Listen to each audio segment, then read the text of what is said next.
ونعوذ بالله من شرور أنفسنا ومن سيئات أعمالنا من يهده الله فلا مضل له ومن يضلل فلا هادي له أشهد أن لا إله إلا الله وحده لا شريك له وأشهد أن محمدا عبده ورسوله صلى الله عليه وسلم أما بعد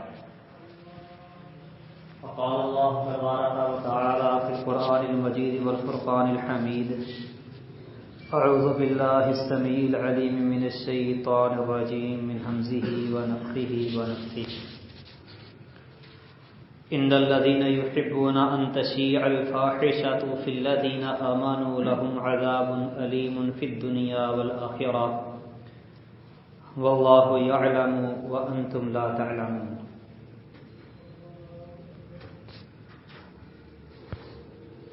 ولولا فضل الله عليكم ورحمته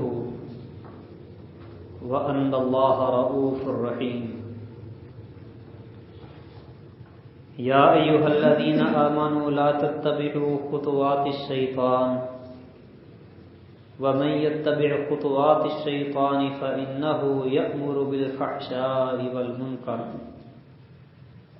ولولا فضل الله عليكم ورحمته ما زكى من أحد أبدا ولكن الله يزكي من يشاء والله سميع عليم.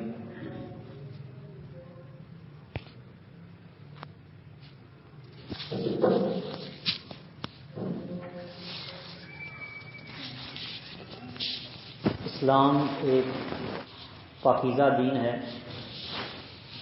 اور ہر لحاظ سے ہر قسم کی طہارت اور پاکیزگی یہ اسلام کے اندر عین مطلوب و مقصود ہے.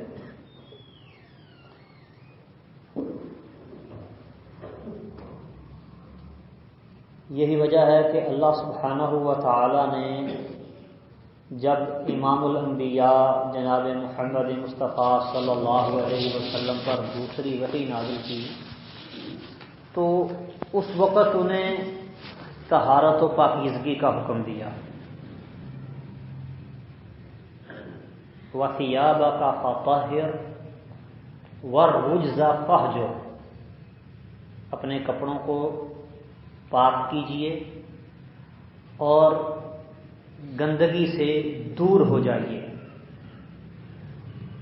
گندگی خواہ کسی بھی قسم کی ہو، ظاہری ہو یا باطنی ہو، انسان کے جسم پر ہو، اس کے لباس پر ہو، اس کے عقائد و نظریات، اس کے خیالات اور تصورات اور معاشرے میں ہو، کسی بھی قسم کی گندگی اللہ سبحانہ و تعالیٰ کو گوارا نہیں ہے کہ وہ اہل ایمان میں باقی رہے. اسی لیے اللہ سبحانہ و تعالیٰ نے پاکیزہ طیب چیزوں کو حلال کیا ہے اور خبیث چیزوں کو اللہ تعالیٰ نے، گندی چیزوں کو حرام کر دیا ہے. ایسے ہی فحاشی اور بے حیائی یہ بھی اللہ سبحانہ و تعالی نے حرام کر رکھی ہے.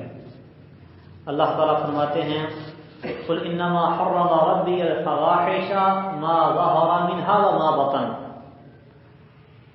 فحاشی چاہے ظاہری ہو یا باطنی، اعلانیتاً ہو سرن ہو، سر عام ہو یا خفیہ اور پوشیدہ ہو، ہر قسم کی فحاشی کو، بے حیائی کو اللہ سبحانہ و تعالی نے حرام کر دیا ہے. اور پھر اسی طرح فحاشی پھیلانے کے جو اسباب ہیں وہ بھی سب کے سب شریعت اسلامیہ نے منع کیے اور اس کو حرام قرار دیا ہے. اللہ تعالیٰ فرماتے ہیں ان الذین یحبون ان تشیع الفاحشۃ فی الذین آمنوا، وہ لوگ جو اہل ایمان میں بے حیائی کو، فحاشی کو پھیلا دینا چاہتے ہیں، لہم عذاب علیم فی الدنیا والآخرہ، ان کے لیے دنیا میں بھی اور آخرت میں بھی دردناک المناک عذاب ہے۔ واللہ یعلم وانتم لا تعلمون، اللہ ہی جانتا ہے اور تم نہیں جانتے۔ اور پھر فرمایا یا ایھا الذین آمنوا لا تتبعوا خطوات الشیطان، اے ایمان والو شیطان کے قدموں کے پیچھے نہ چلنا۔ ومن یتبع، جو بھی شیطان کے پیچھے چلنے لگے گا، فإنہ یأمر بالفحشاء والمنکر، وہ تو فحاشی اور منکر کا، اللہ تعالیٰ کی بغاوت اور نافرمانی کا، گناہ والے کاموں کا حکم دیتا ہے۔ وَلَوْلَا فَضْلُ اللَّهِ عَلَيْكُمْ وَرَحْمَتُهُ مَا زَكَىٰ مِنْكُمْ مِنْ أَحَدٍ أَبَدًا، اور اگر تم پر اللہ تعالیٰ کا فضل اور اس کی رحمت نہ ہوتی تو تم میں سے کوئی ایک بندہ بھی کبھی بھی پاک نہ ہو سکتا۔ وَلَٰكِنَّ اللَّهَ يُزَكِّي مَن يَشَاءُ، لیکن اللہ تعالیٰ جس کو چاہتا ہے پاک کرتا ہے۔ واللہ سمیع علیم، اور اللہ تعالیٰ خوب سننے والے اور خوب جاننے والے ہیں۔ یعنی کسی بھی قسم کی فحاشی ہو، بے حیائی ہو، اللہ سبحانہ و تعالی نے اس کو مکمل طور پہ حرام کیا ہے، اور اہل ایمان کو اس سے بچے رہنے کا حکم دیا ہے۔ اللہ تعالیٰ فرماتے ہیں لا تقربوا الزنا، یہ نہیں کہا کہ زنا نہ کرو، بلکہ کیا کہا ہے؟ زنا کے قریب نہ جائے۔ جو آدمی زنا کے قریب جائے گا، یعنی ایسے کام کرے گا جو بندے کو زنا کی طرف لے کے جانے والے ہیں، تو پھر آہستہ آہستہ وہ پھسلتا چلا جائے گا اور وہ اس کھائی کے اندر گر جائے گا۔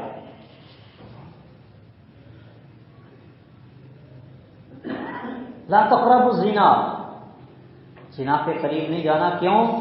یہ فحاشی ہے، مقتا اللہ کی ناراضگی والی بات ہے، ساء سبیلا، بہت برا راستہ ہے۔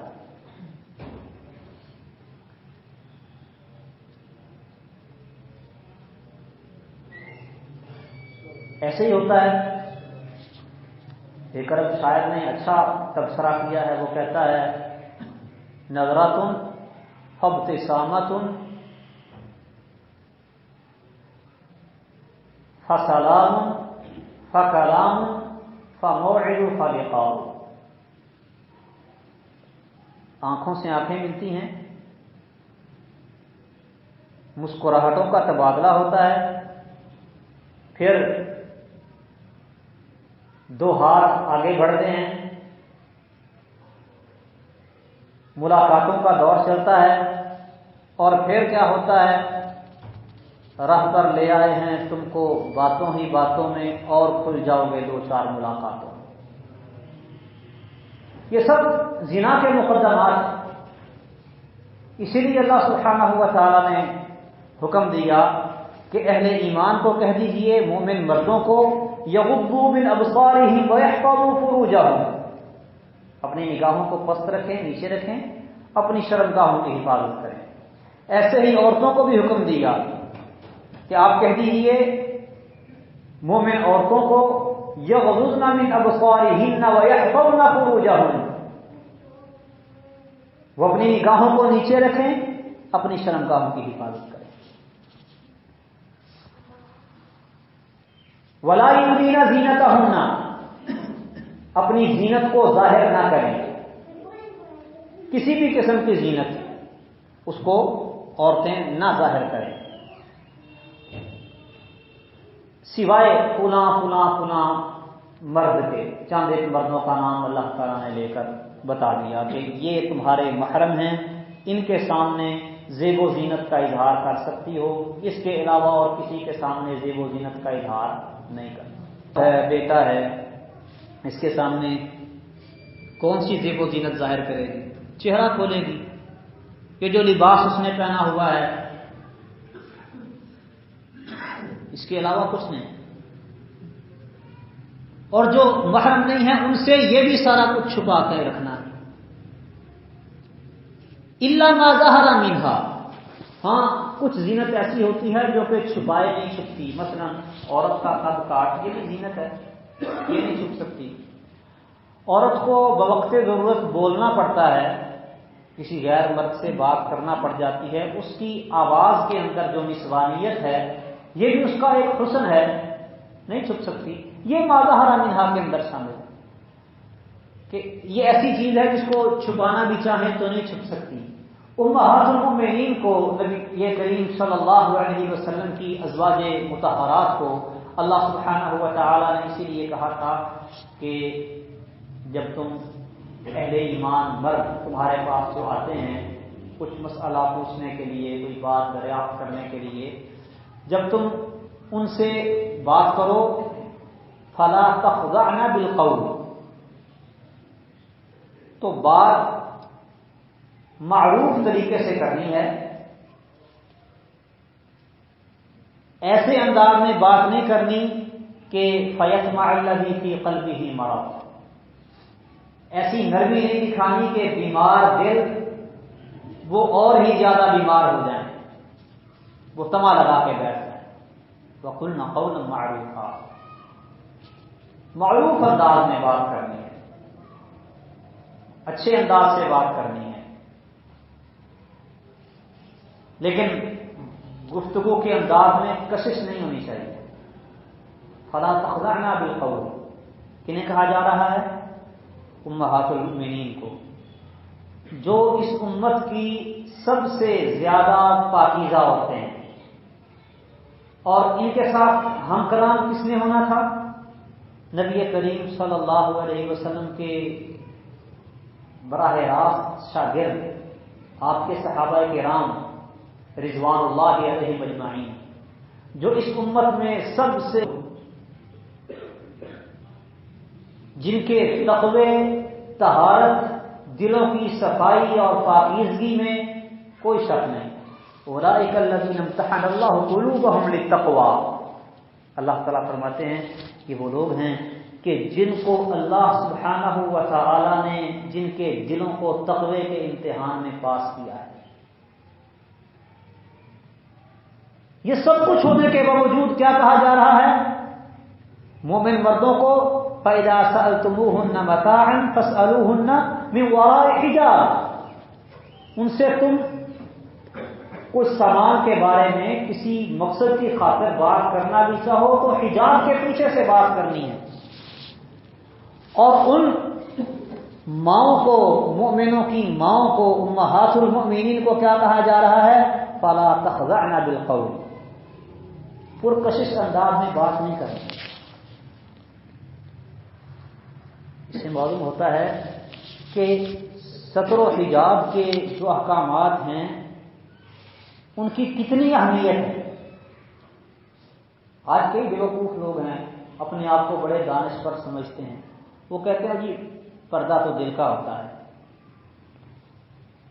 کھلے چہرے کے ساتھ عورتوں کو لیے کرنا اور پوریاں چہرے والی خواتین کے ساتھ گپ شپ لگانا، مخلوط ماحول میں بیٹھنا، یہ ان کو اچھا لگتا ہے، اور کہتے ہیں جی ہمارا دل صاف ہے۔ اللہ سبحانہ و تعالیٰ کیا کہتے ہیں؟ حجاب کے پیچھے سے بات ہو، پھر بھی گفتگو کا انداز پرکشش نہ ہو۔ کیوں؟ اگر اس طرح کا انداز گفتگو ہوا فَيَطْمَعَ الَّذِي فِي قَلْبِهِ مَرَضٌ،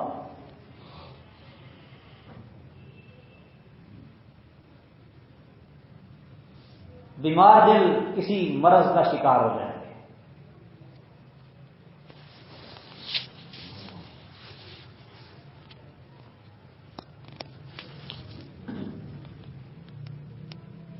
اس بے حیائی کو روکنے کے لیے اللہ سبحانہ و تعالی نے عورتوں پر پابندیاں لگائی ہیں تاکہ معاشرے میں زنا ختم ہو، بے حیائی کم ہو جائے۔ مردوں پر بھی پابندیاں لگائی ہیں، عورتوں پر الگ قسم کی پابندیاں اور احکامات ہیں، مردوں کے لیے الگ ہیں۔ کچھ احکامات میں دونوں برابر ہیں، جیسے غیر محرم مردوں کو دیکھنا عورتوں کے لیے حرام، غیر محرم عورتوں کو دیکھنا مردوں کے لیے حرام ہے۔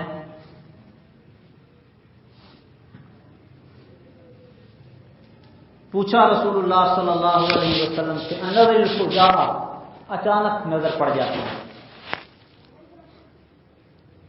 تو فرمایا لا تتبع النظرة النظرة، نگاہ کے پیچھے نگاہ کو نہ لگاؤ، اچانک نظر پڑ گئی تو پھر ٹک ٹکی باندھ کے دیکھتے نہ رہو، اسرف بصرک، اپنی نگاہ کو فوراً پھیر لو۔ ان لک الاولی ولیست لک الثانیہ، اچانک اگر نگاہ اٹھ گئی کسی غیر محرم پر پڑ گئی تو وہ معاف ہے، لیکن اگر آپ اس کو مسلسل دیکھنے لگ گئے یا بار بار دیکھتے رہے تو یہ گناہ والا عمل ہوگا۔ دوسری مرتبہ دیکھنے کی اجازت نہیں، نہ ہی پہلی نظر کو ہی طویل کر دینے کی اجازت ہے۔ کئی کہتے ہیں جی دوسری نظر حرام ہے نا، چلو پہلی نظر ہی لمبی کر لیتے ہیں، بس ایک نگاہ پہ ٹھہرا ہے فیصلہ دل کا، پھر جو اٹھ گئی سو اٹھ گئی، جو رہ گئی سو رہ گئی، یہ بھی کام نہیں ہونا چاہیے۔ فرمایا صرف بصرک، اگر نگاہ بڑھ گئی ہے اس کو پھیر لو۔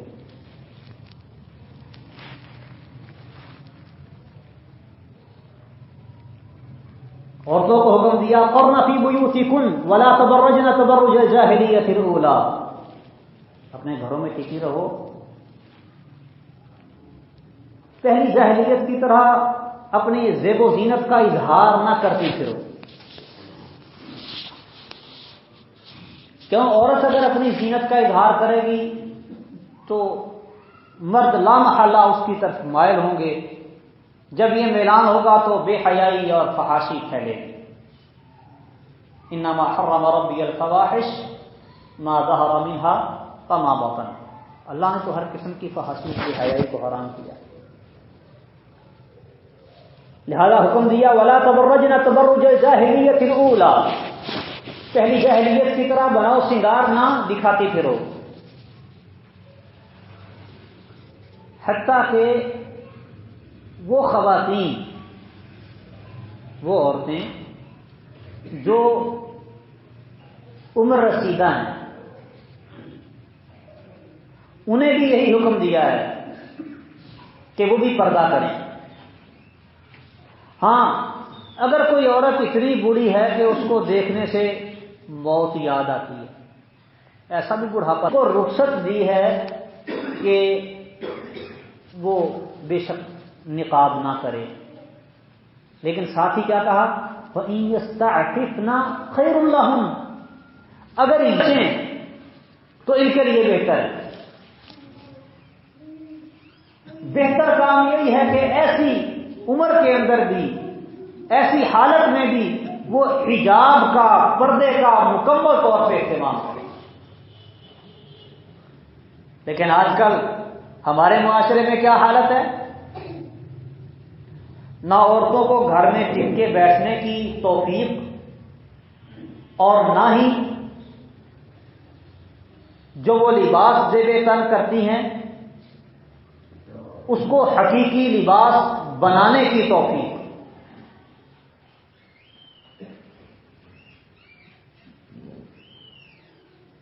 عام طور پہ لوگ سمجھتے ہیں جس نے جسم پہ کوئی کپڑا ڈالا ہوا ہے یہ لباس ہے، اس کو لباس نہیں کہتے۔ لباس کی ڈیفینیشن، اس کی تعریف، حد بندی اللہ تعالی نے قرآن مجید میں فرمائی ہے۔ اللہ تعالیٰ فرماتے ہیں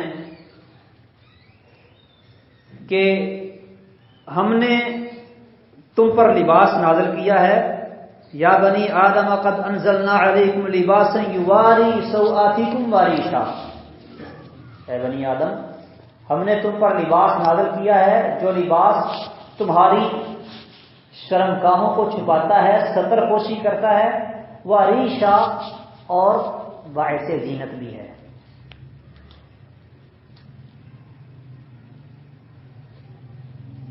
چھپانا جسم کو، اس کے لیے اللہ تعالیٰ نے لفظ بولا ہے یواری سوآتکم. یواری اردو زبان میں بھی لفظ استعمال ہوتا ہے ماورا. یہ ورا کیا ہے؟ ورا کہتے ہیں مثال کے طور پہ یہ دیوار ہے، اس کے پیچھے جو کچھ بھی ہے اس کو کہتے ہیں یہ دیوار کے ماورا ہے.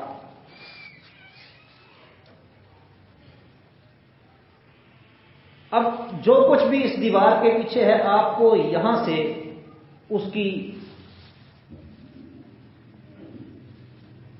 جسامت، اس کے قد و خال کچھ بھی نظر نہیں آتے، کیونکہ اس نے مکمل طور پہ چھپا لیا ہے. اچھا، ایک ہوتا ہے کور. وہ طالب علم کاپیوں کتابوں پر کور چڑھاتے ہیں. وہ کیا ہوتا ہے کہ اس کے ساتھ چپک جاتا ہے.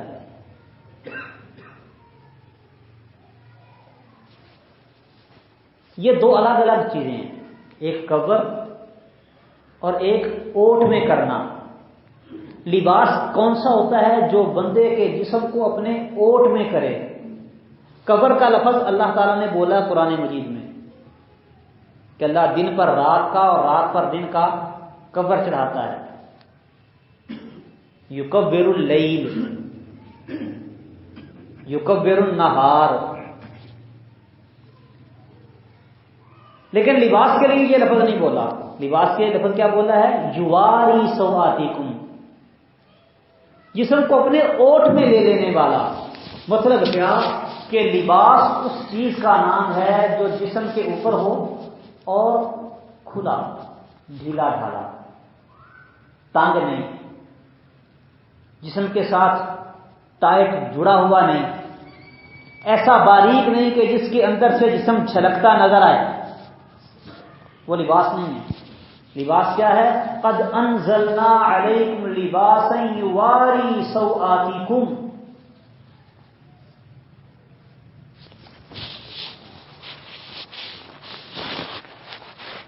پھر ساتھ اللہ تعالیٰ نے فوراً خبردار کیا.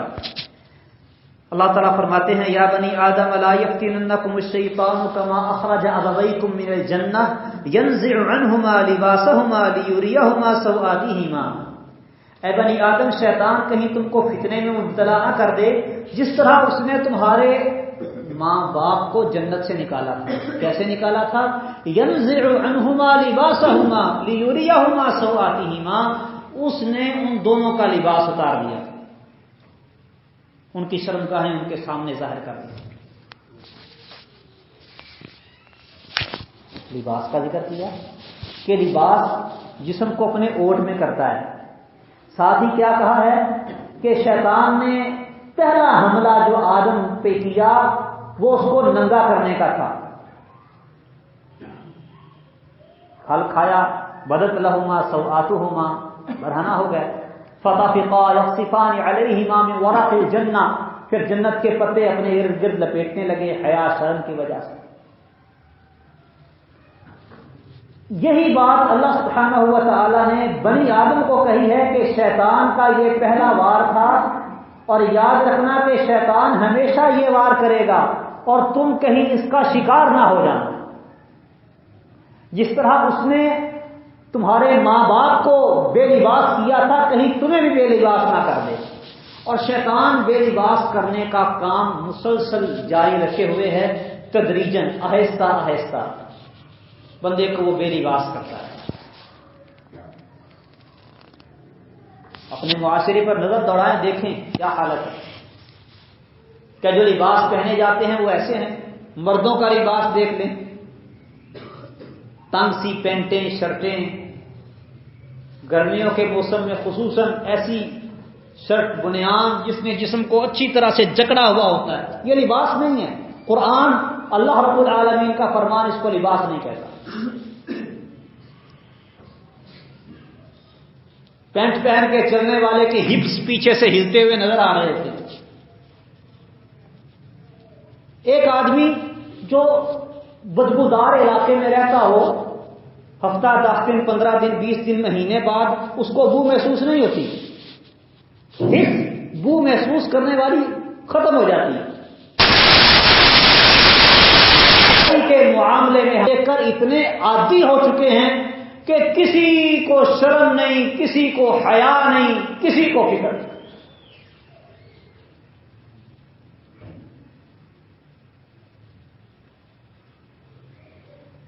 تقریباً پونا جسم ننگا لے کے نوجوان گھر کے اندر، اسی گھر میں اس کی ماں بھی ہے، اس کی بہنیں بھی ہیں، سارے موجود.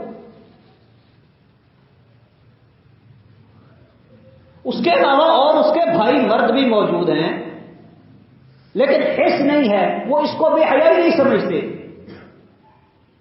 حس مر گئی نا بے حیائی کو محسوس کرنے والی.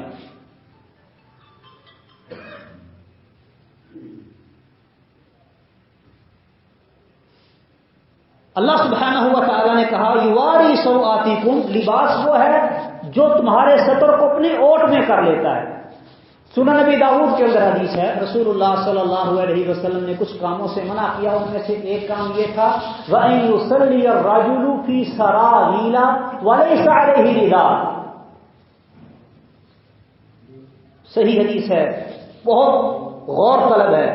منع کیا کہ کوئی آدمی شلوار پہن کر نماز پڑھے اور اس کے اوپر ردا نہ ہو، بڑا کپڑا نہ ہو، چادر اس نے اوپر سے نہیں لی، صرف شلوار پہنی ہوئی ہے، اس حالت میں نماز نہ پڑھے. قمیض پہنا ہوا ہو، یہ بھی ردا کا کام کرتا ہے، اس کا پلو ہے کافی لمبا.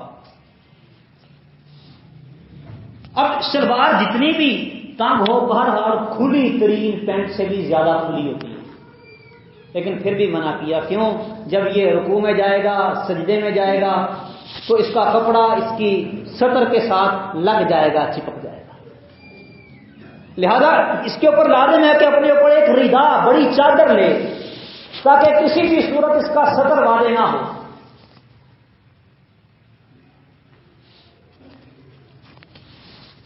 کئی لوگ ہیں وہ شلوار قمیض پہنتے ہیں، لیکن قمیضیں لنڈی لنڈی اونچی قمیضیں، جب وہ سجدے میں جاتے ہیں تو پیچھے سے منظر قابل دید ہوتا ہے. یہ بھی حیائی نہیں ہے تو اور کیا ہے؟ اور پھر کہتے ہیں او جی عجیب عجیب جگہ پہ تنقید کرتے ہیں آپ. وہ ایک بڑے سیانے کو کسی نے کہا تھا کہ جی یہ کام بے حیائی والا ہے. کہتا ہے جی اچھا بے حیائی والا ہے، جس کو اچھا نہیں لگتا وہ اپنی آنکھیں بند کر لے. ایک آدمی ننگا ہو کے سامنے آ گیا ہے تو اب سارے آنکھیں بند کر لے، وہ اس کو ننگے کو پھرنے دیں؟ نہیں، اس ننگے کے اوپر کپڑا ڈال. کئی وہ تنگ اور شرٹیں ادھوری ادھوری پہننے والے، اب ناک سے گھٹنوں تک سب کو پتا ہے کہ یہ سطر ہے مرد کا. وہ پینٹ پہنی ہوتی ہے تنگ سی اور ایسی عجیب سی شرٹ، جب وہ سجدے کو جاتے ہیں تو وہ شرٹ اوپر کی جانب کھینچ جاتی ہے اور پیچھے سے وہ. گرمیوں کا موسم آتا ہے، شلوار قمیض ایسی باریک کپڑے کی کہ اگر وہ لباس پہننے والا کمرے کے دروازے میں کھڑا ہو تو اندر بیٹھے ہوں کو اس کا سارا کچھ نظر آتا ہے.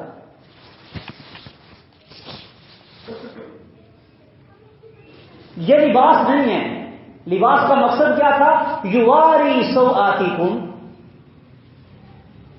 صحیح مسلم کی حدیث ہے، رسول اللہ صلی اللہ علیہ وسلم فرماتے ہیں صنفان من امتی من اہل النار لم ارہما. میری امت کے دو گروہ جہنمی ہیں، میں نے انہیں نہیں دیکھا. قوم معهم سیاط کاذناب البقر. ایک وہ قوم جس کے ہاتھ میں گائے کی دم کی طرح کے کوڑے ہوں گے، یضربون بها الناس، جس کے ساتھ وہ لوگوں کو ماریں گے. دوسرا گروہ فرمایا نساء کاسیات عاریات. ان عورتوں کا ہے جنہوں نے لباس پہنے ہوں گے لیکن لباس پہننے کے باوجود ننگی ہوں گی. کاسیات کپڑے پہنے ہیں، عاریات لیکن ہیں کیا؟ ننگی. لباس پہن کر بھی ننگی کیسے ہوتی ہے؟ تنگ لباس. جو جسم کے ساتھ چپک جائے، اس کے جسم کے خد و خال سارے نمایاں ہوں، واضح نظر آ رہے ہوں، باریک لباس، ادھورا لباس، کپڑا تو اس نے زیب تن کیا ہے لیکن عاریات ننگیاں برہنہ ہیں۔ کیسے واضح الفاظ ہیں، دو ٹوک کوئی لگی لپٹی نہیں۔ کاسیات لباس پہننے والیاں ہوں گی، عاریات لیکن حقیقت میں وہ برہنہ اور ننگی ہوں گی۔ مائلات، یہ عورتیں ایسا لباس کیوں پہنے گی؟ مائلات، یہ مردوں پر مرنے والیاں، مردوں کی طرف مائل ہونے والیاں۔ ممیلات، مردوں کو اپنی طرف مائل کرنے والیاں ہوں گی۔ ایسا بے حیائی والا لباس پہننے کا مقصد ہی کیا ہے؟ اپنا نسوانی حسن مردوں کے سامنے ظاہر کرنا، اور کیا مقصد ہے؟ رسول اللہ صلی اللہ علیہ وسلم نے سچ کہا، مائلات ممیلات، یہ عورتیں مردوں کی جانب مائل ہونے والیاں، مردوں کو اپنی طرف مائل کرنے والیاں ہیں۔ رؤوسہن کاسنمۃ البخت المائلہ، ان کے سر بختی اونٹ کی کوہان کی طرح جھکے ہوئے، سر کے بالوں کو گدی میں اکٹھا کر لیتی، جمع کر لیتی۔ لا يدخلن الجنہ، یہ جنت میں داخل نہیں ہوں گی۔ ولا یجدن ریحھا، نہ ہی جنت کی خوشبو پائیں گی۔ وان ریحھا لتوجد من مسیرۃ کذا وکذا، حالانکہ جنت کی خوشبو بہت دور دور سے آتی ہے۔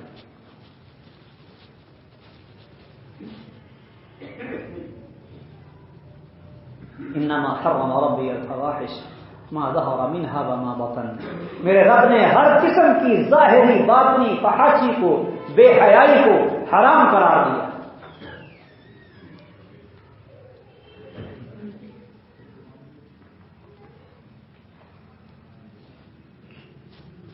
پھر اللہ سبحانہ و تعالی فرماتے ہیں کہ عورتیں اپنے گھروں میں ٹکی رہیں، اپنا بناؤ سنگار، زیب و زینت جاہلی عورتوں کی طرح دکھاتی نہ پھریں، اور اگر کبھی بازار میں چلیں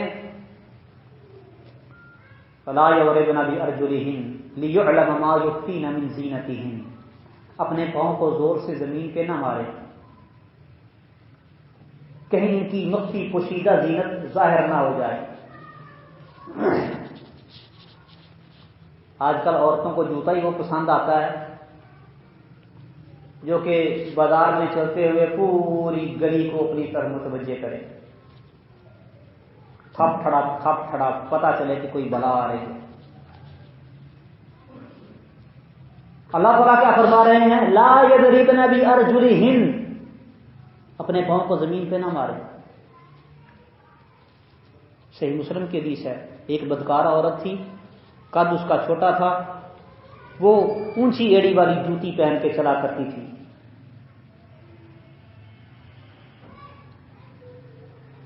یہ ہیل والے جوتے یہ فحش عورتوں کا کام ہے، پاک دامن عورتوں کا نہیں۔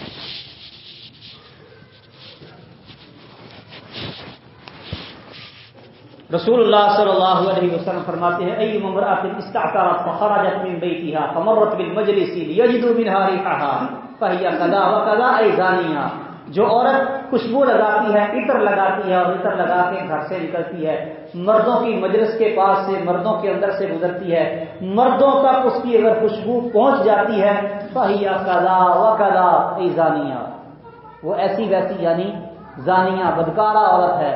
فرمایا فلتغتسل من الجنابۃ اذا رجعت الى بیتها، گھر آئے تو گھر آ کے غسل جنابت کرے۔ سنن نبی داؤد کی حدیث۔ اور جتنا پرفیوم عورتیں استعمال کرتی ہیں آج کی، اتنا مرد بھی نہیں کرتے۔ منہ اس صابن سے دھونا ہے جس کے اندر خوشبو، کئی تو شیمپو سر کے بال دھونے والے بھی بڑی تیز خوشبوؤں والے، پاؤڈر خوشبودار، اور پھر وہ کریمیں وہ بھی خوشبودار، اور اوپر سے جو پرفیوم چھڑکنا ہے اس کی تو پھر کیا ہی بات۔ پوری گلی کو معطر کرتی جاتی ہے۔ نبی کریم صلی اللہ علیہ وسلم کیا فرما رہے ہیں؟ فَهِيَ كَذَا وَكَذَا ای زانیہ، یہ عورت زانیہ ہے۔ فَلْتَغْتَسِلْ مِنَ الْجَنَابَةِ اِذَا رَجَعَتْ إِلَىٰ بَيْتِهَا، گھر میں آئے تو گھر آ کے غسل جنابت کرے۔ معمولی جرم نہیں ہے۔ کوئی بھی ایسی حرکت عورت کی طرف سے جو مرد کو متوجہ کرنے والی ہو، اپنی طرف مائل کرنے والی ہو، شریعت نے قطعاً حرام کی ہے۔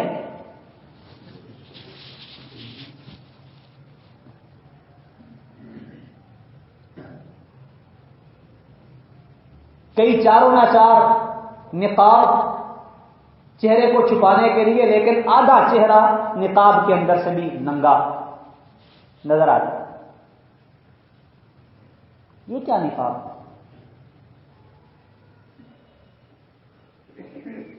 حجاب کا مقصد اپنے آپ کو مکمل طور پہ چھپا لیں۔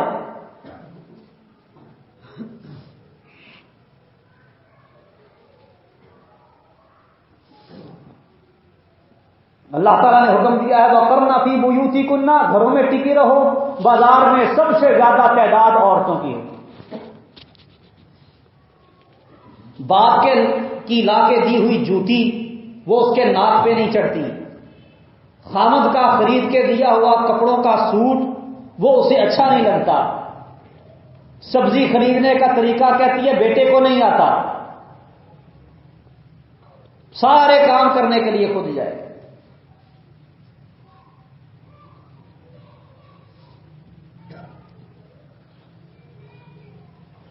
وَقَرْنَ فِي بُيُوتِكُنَّ، پھر معاشرے میں بے حیائی نہ ہو،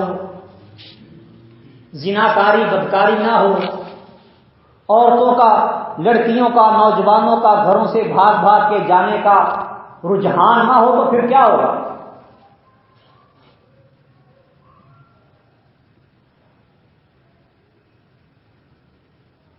اللہ تعالیٰ نے جو حکم دیا وَأَنكِحُوا الْأَيَامَ مِنكُمْ، تم میں سے جو بھی بے بیوی مرد ہے یا بے خامد عورت ہے، کوئی کمارا ہے یا طلاق دہندہ ہے، مطلقہ عورت ہے، بیوہ ہے، کماری لڑکی ہے، جو بھی بالغ ہے، عورت اس کے پاس خامد نہیں، جو بھی مرد بالغ ہے اس کے پاس بیوی نہیں، اس کا نکاح کرو، تاکہ بے حیائی کا سطح باب ہو۔ وگرنہ معاشرے پر اس کے کیا نتائج نکلیں گے؟ زناکاری اور بدکاری۔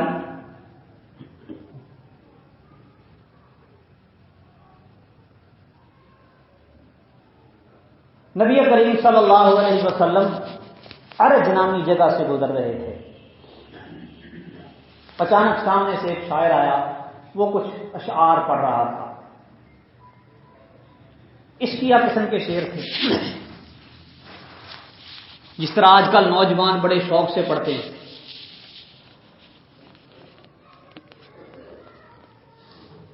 رسول اللہ صلی اللہ علیہ وسلم نے فرمایا خذ الشیطان او امسک الشیطان، اس شیطان کو پکڑو، اس کا منہ بند کرو۔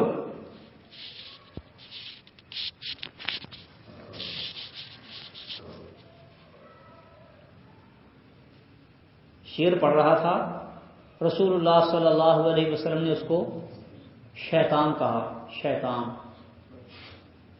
آپ کو پتا ہے نا کہ نبی کریم صلی اللہ علیہ وسلم بڑے حوصلے والے، بڑے تحمل مزاج تھے، جلدی کیے کسی کو برا لقب نہیں دیتے، لیکن صرف شعر سنا ہے، فرمایا شیطان کو پکڑو، اس کا منہ بند کرو، اور فرمایا لئن یمتلی جوف احدکم قیحا یریہ خیر لہ من ان یمتلی شعرا، اگر تم میں سے کوئی آدمی اپنے پیٹ کو پیپ کے ساتھ بھر لے جو اس کی آنتوں کو کاٹ کے رکھ دے، یہ اس کے لیے گندے اشعار یاد کرنے کی نسبت بہتر ہے۔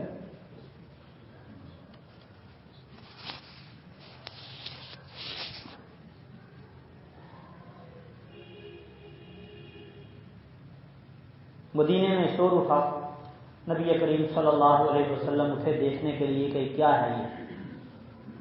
دیکھتے ہیں سیدنا عمر بن الخطاب رضی اللہ تعالیٰ عنہ دوسری طرف سے تشریف لا رہے ہیں. ایک یہودیہ عورت وہ ناچ رہی ہے اور اس کے ارد گرد کچھ چھوٹے بچے جمع ہیں. لیکن جب انہوں نے حضرت عمر رضی اللہ تعالیٰ عنہ کو آتے ہوئے دیکھا تو وہ سارے بھاگ گئے. رسول اللہ صلی اللہ علیہ وسلم نے فرمایا لقد رأيت شياطين الانس والجن يفرون من هيبة عمر في السكك. میں نے حضرت عمر رضی اللہ تعالیٰ عنہ کی ہیبت اور دہشت کی وجہ سے انسانوں اور جنوں کے شیطانوں کو گلیوں میں بھاگتے ہوئے دیکھا. ناچنے والی کو بھی ناچ دیکھنے والوں کو بھی شیطان قرار دیا.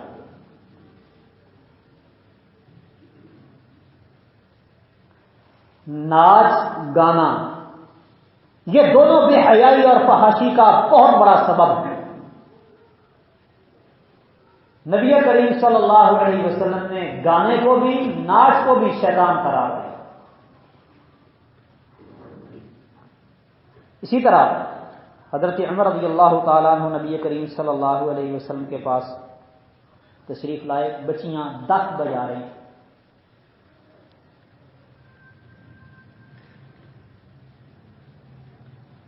کہا کہ شیطان کی آواز نبی کریم صلی اللہ علیہ وسلم کے پاس بھگا دیا ان کو. ناچنا گانا بجانا ان تینوں کاموں پر لفظ شیطان بولا ہے شریعت نے. شیطان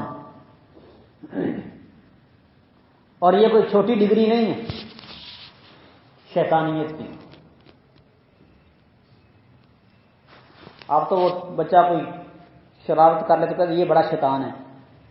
نہیں، یہ لفظ شریعت نے بولے ہیں، نبی کریم صلی اللہ علیہ وسلم نے بولے ہیں، آپ کے سامنے بولے گئے. ناچنے والے ناچ دیکھنے والے، گانے والے گانا سننے والے، بجانے والے میوزک سننے والے. ہمارے ہاں کیا ہوتا ہے؟ حاجی صاحب موبائل خریدتے ہیں، پہلے وہ اس کی ساری ٹونیں چیک کرتے ہیں. یہ رنگ ٹون اچھی ہے، نہیں یہ بھی اچھی نہیں ہے، چلو یہ چیک کرتے ہیں، یہ بھی اچھی نہیں ہے، اس میں میوزک. وہ اسی بہانے سے سارا میوزک موبائل کا سن لیتے ہیں پہلے دن ہی بیلیں چیک کرتے کرتے.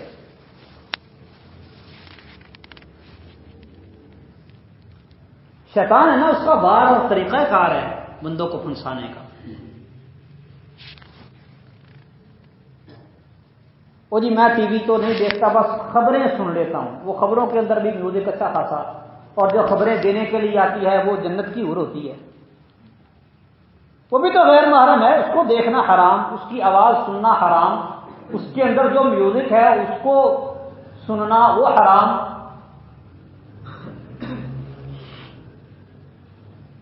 یہ تلبیسات ہیں شیطان کی. پھر آہستہ آہستہ جب بندہ اتنا کچھ کر لیتا ہے پھر اس کو شیطان اور آگے لے کے جاتا ہے.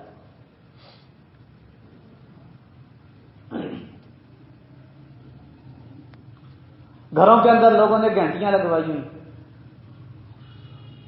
وہ بھی بڑے فینسی قسم کے میوزک والی.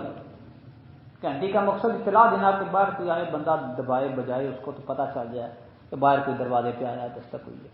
تو اس قسم کی گھنٹیاں لگوائیں جو کہ آپ سو رہے ہو تو تب بھی آپ کو جگا دیں. یہ ترنم والی اور میوزک والی گھنٹیوں کا کیا کام ہے؟ اب تو خیر کام کافی حد تک کم ہو گیا. وہ پہلے مسجدوں کے اندر گھڑیاں لگی ہوتی تھی، ٹائم پیس کلاک، وہ ہر آدھے گھنٹے کے بعد ٹن گھنٹی بجتی.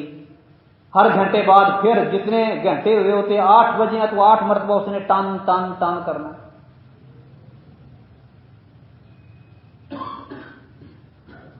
جرس مزمار الشیطان، یہ شیطان کا آلہ ہے. اور بجتا کہاں؟ مسجد میں، اللہ کے گھر میں. اس کی جگہ آج کل یہ ڈیجیٹل گھڑیوں نے لے لی. یہ بھی جب نماز کا ٹائم ہوتا ہے این اس وقت ٹوں بجاتی ہے نا. یہ دیکھیں شیطان کے کیسے کاری وار غیر محسوس انداز سے گھستا ہے. آپ اس کو اٹھائیں اتاریں کاریگر کے پاس لے کے جائیں وہ اس کی وہ جو گھنٹی والی تار ہے وہ کاٹ دے بس. تو اگر یہ ٹو نہیں کرے گی تو کیا آپ کو پتہ نہیں چلے گا کہ نماز کا ٹائم ہو گیا؟ یعنی عجیب و غریب طریقے بندے کے تصور میں نہیں ہوتے لیکن شیطان گھستا ہے. رسول اللہ صلی اللہ علیہ وسلم نے فرمایا تھا نا کہ ان الشیطان یجری من الانسان مجری الدم. شیطان بندے کے جسم میں ایسے گردش کرتا ہے جیسے خون.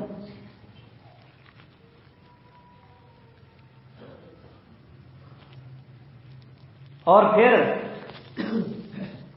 اپنے معاشرے میں اس کے اثرات دیکھیں نوجوان نسل پہ.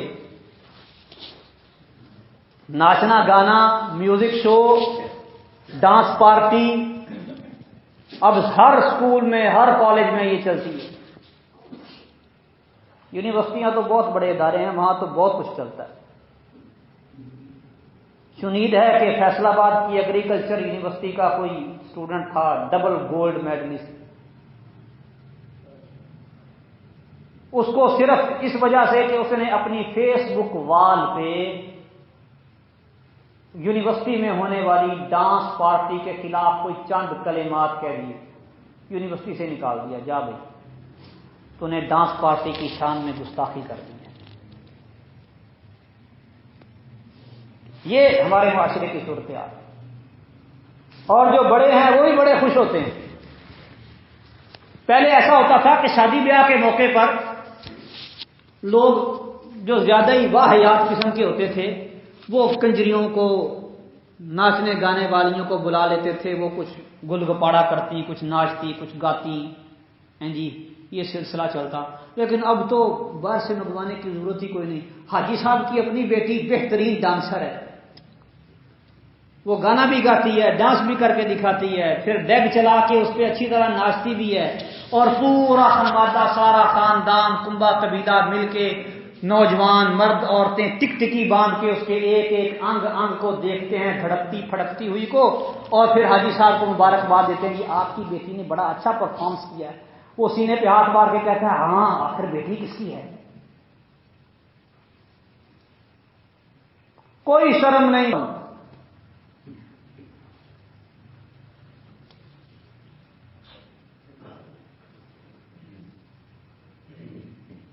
آپ ایک لفظ بولتے ہیں بے غیرت. عربی زبان میں بے غیرت کے لیے لفظ اپنے گھر میں بے حیائی کو برداشت کرے. من وقر فی اہلہ الخبث. دیوس کون ہوتا ہے؟ جو اپنے گھر میں بے حیائی کو، فحاشی کو گوارا کرتا ہے، برداشت کرتا ہے.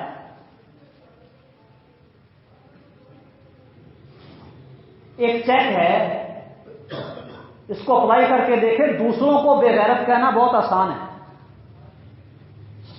اپنے آپ پہ اپلائی کیجئے کہ نبی کریم صلی اللہ علیہ وسلم نے دیوسیت کی کچھ باتیں بتائی ہیں کہ ایسا کرنے والا دیوس ہوتا ہے، بے غیرت ہوتا ہے. کہیں ہمارے اندر تو یہ چیز سرایت نہیں کر رہی.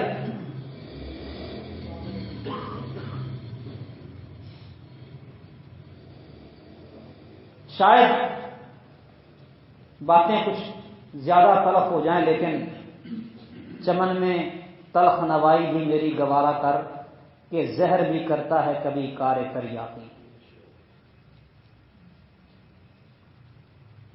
یہ حقائق ہیں جو میں آپ کے سامنے بیان کر رہا ہوں، کوئی مفروضے نہیں ہیں. قرآن مجید کی آیات ہیں، صحیح احادیث ہیں، اور ہمارے معاشرے کی ذم حالی اور یہ معاشرے کی بری حالت وہ آپ کے سامنے ہے. صرف آپ اس کو دیکھ کر اگنور کر دیتے ہیں. میں اس کو ہائی لائٹ کر کے آپ کے سامنے لے کے آ رہا ہوں کہ یہ ہو رہا ہے. آج دیکھ کے، کر کے، پڑھ کے، سن کے، گا کے دلوں میں عشق کی بیماری پیدا ہوتی ہے. یہ اس کا الٹیمیٹ ریزلٹ ہے، لازمی ایک واضح سا نتیجہ ہے. ہوتا کیا ہے؟ آج کل ہر کسی کے پاس موبائل فون ہے، باپ یہ سمجھتا ہے کہ میں اپنی جوانی میں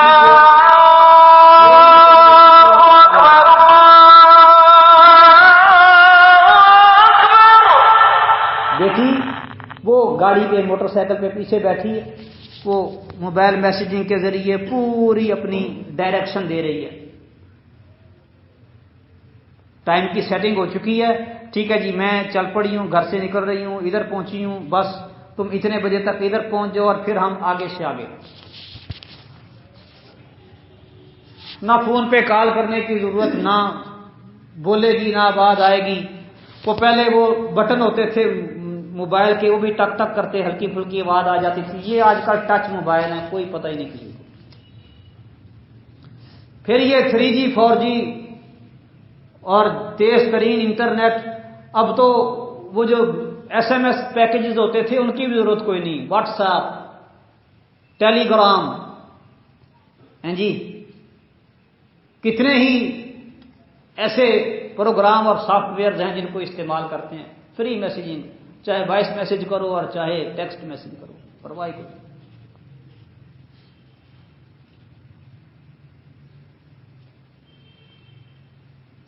انما حرم ربی الفواحش ما ظہر منها وما بطن. اللہ نے ہر قسم کی فحاشی اور بے حیائی کو حرام قرار دیا ہے، خواہ وہ ظاہری ہو یا باطنی ہو.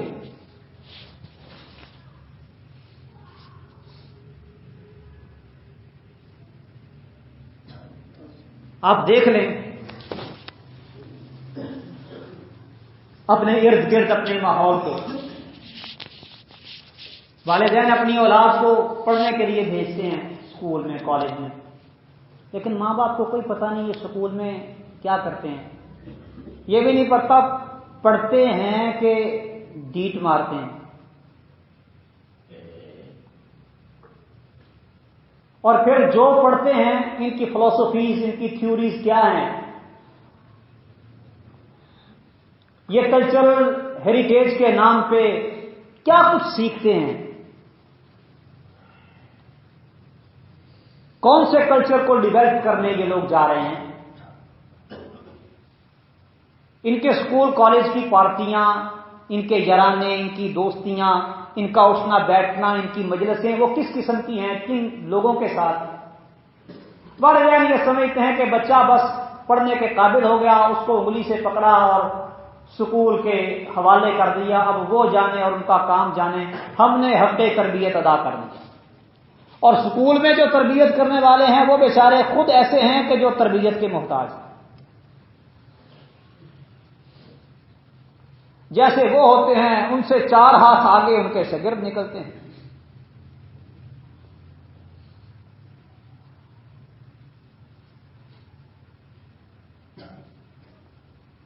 اور پھر آہستہ آہستہ یہ بڑھتی ہوئی کو ایجوکیشن، مخلوط تعلیم، یہ اور زیادہ بیڑا غلط کر رہے ہیں.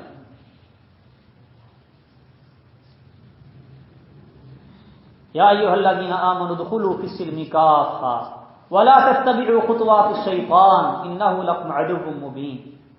ایمان والو اسلام میں پورے داخل ہو جاؤ، شیطان کے قدموں کی پیروی نہ کرو، کیونکہ شیطان تمہارا واضح دشمن ہے.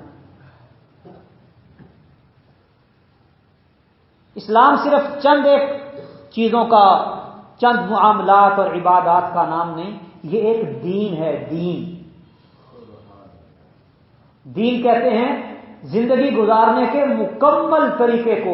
پوری زندگی میں آپ نے کون سا کام کب اور کیسے کرنا ہے، یہ ساری گائیڈنس، یہ رہنمائی جو دیتا ہے اس کو دین کہتے ہیں.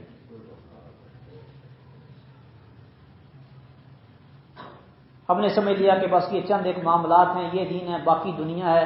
دین اور دنیا دونوں کو ساتھ ساتھ لے کے چلنا ہے. آخر جی کیا کریں گی، آخر معاشرے کے ساتھ چلنا ہوتا ہے، مجبوریاں ہوتی ہیں، فلاں ہے، ہمارا کنبہ ہے، قبیلہ ہے، برادری ہے، دوست احباب ہیں، یہ کریں گے تو تب ہی ٹھیک رہے گا، نہیں کریں گے تو وہ معاشرے میں ہماری برادری میں ناک کٹ جائے گی. وہ بس اپنی اس ناک کو بچاتے بچاتے اپنے آپ کو اور اپنے سارے خانوادے کو جہنم میں لے گرتا ہے.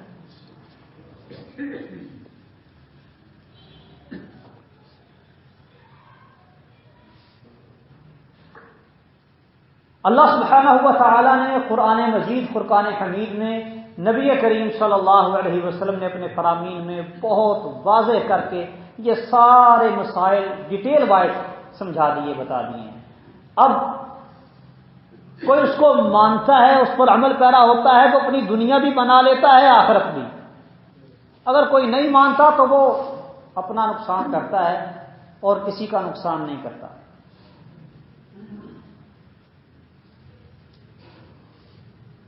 واضح احکامات ہیں، لیکن چشم پوشی کن سے؟ اللہ تعالیٰ کے احکامات سے، جو کہ دنیا و آخرت کی فلاح کا ذریعہ ہے۔ اللہ سبحانہ و تعالیٰ سے دعا ہے کہ اللہ تعالیٰ ہمیں دین حق کو سمجھنے کی اور اس پر عمل پیرا ہونے کی توفیق دے۔ وما توفیقی الا باللہ علیہ توکلت و الیہ انیب۔